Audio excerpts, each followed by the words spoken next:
அட இந்த மாதிரி டிஷ்ஷஸ்லாம் நான் என் லைஃப்பில் ட்ரை பண்ணதே இல்லைப்பா. அந்த மாதிரியான டிஷ்ஷஸ்லாம் நம்ம சில்வர் ஸ்பூன் ரெஸ்டாரண்ட்ஸில் அவைலபிளாக இருக்குது. அது மட்டும் இல்லை கைஸ், August 15 இண்டிபெண்டன்ஸ் டேவை முன்னிட்டு உங்களுக்காக ஒரு ஸ்பெஷல் ஆஃபர் ஒன்று போட்டிருக்காங்க. August 15 அன்னைக்கு நீங்கள் வந்து 1 kg பிரியாணி வாங்கினீங்கன்னா உங்களுக்கு ஃப்ரீ ஹனி கார்லிக் விங்ஸ் கொடுப்பாங்க வித் கோக்கோட. இதுவே நீங்கள் சிக்கன் பிரியாணி காம்போ ஆர்டர் பண்ணியிருந்தீங்கன்னா உங்களுக்கு chicken 65, chicken finger, fried chicken wings, lemon மின்ட்னு சொல்லிட்டு ஸ்வீட்டோட எல்லாமே உங்களுக்கு கொடுத்துருவாங்க. இந்த ஆஃபர்ஸ்லாம் உங்களுக்கு கண்டிப்பாக யூஸ்ஃபுல்லாக இருக்கும். சரி, ஓகே ஃபைன், நம்ம ரிவ்யூக்குள்ளே போகலாம் வாங்க. இவங்களோட ஆம்பியன்ஸ் எல்லாமே எனக்கு ரொம்பவே பிடிச்சி போயிடுச்சிங்க. பார்க்குறதுக்கு செம்ம ராயலாக இருந்துச்சு. நான் ஃபர்ஸ்ட் இந்த மக் ஷவர்மாவை தான் ட்ரை பண்ணி பார்த்தேன். எடுத்து சாப்பிட்டு பார்த்தப்ப இதோட டேஸ்ட்டு சும்மா பயங்கரமாக இருந்துச்சு.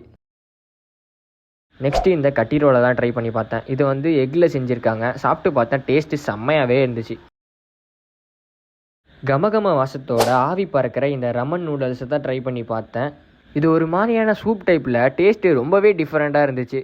அடுத்து இந்த பவுங்கிற டிஷ் தான் ட்ரை பண்ணி பார்த்தேன். இந்த பவு பார்த்தீங்கன்னா காரைக்காலே இந்த ரெஸ்டாரண்ட்டில் மட்டும் தான் அவைலபிளாக இருக்குது. இது நான் பைட் பண்ணி சாப்பிட்டு பார்த்தா டேஸ்ட் அல்டிமேட். நான் ட்ரை பண்ணேன் இந்த ஃப்ரைடு சிக்கன் சீரியஸாக செம்ம ஒர்த்து சாப்பிட்றதுக்கு.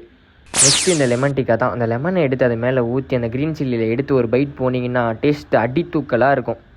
கடையோட நேமில் இருக்கிற இந்த சில்வர் ஸ்பூனில் தான் எடுத்து இந்த சில்லி கார்லிக் ரைஸை நான் ட்ரை பண்ணி பார்த்தேன். இந்த ரைஸ் வந்து ரொம்ப ஹைஜீனாக சாப்பிட்றதுக்கு ரொம்ப சூப்பராக இருந்துச்சு. உங்கள் ஃபேமிலி அண்ட் ஃப்ரெண்ட்ஸோட சாப்பிட்றதுக்கு ஒருத்தான ரெஸ்டாரண்ட், ஸோ யாருமே மிஸ் பண்ணிடாதீங்க.